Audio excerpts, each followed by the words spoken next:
বাজার থেকে আজ চলে এসেছে সারা সপ্তাহের মাছ। আসলে না, সারা সপ্তাহে মাছ যদি ফ্রিজে থাকে তাহলে সকালবেলা উঠে আমরা যারা রান্না করি তাদের না চিন্তাটা একটু কম হয়।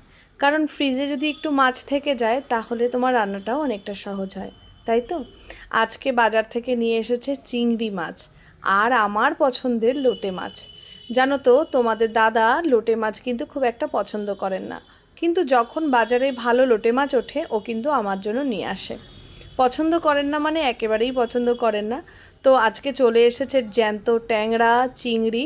এগুলো আসলে আমাদের নদীর ট্যাংরা, যার জন্য এগুলো কিন্তু খুব কম পরিমাণে পাওয়া যায়। তাই যখন পাওয়া যায় তোমাদের দাদা কিন্তু আর আনতে ভোলে না। আর চলে এসেছে ভোলার কথা। এই যে ভোলা মাছটা, এটা নিয়ে একটা গল্প আছে, সেটা না হয় তোমাদের সাথে পরে আরেকদিন করব।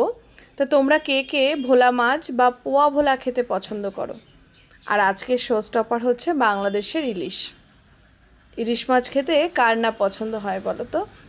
এই যে মাছটা নিয়ে এসেছে, আমি ওদের বললাম যে তুমি যে মাছটা নিয়ে এলে কত কি দাম পড়লো? তো বললো সেটা আর শুনে কাজ নেই। তো আজকে আমার মাছ বাজারে এইসবই ছিল। আর সব থেকে যেটা ফেভারিট সেটা হচ্ছে লোটে মাছ।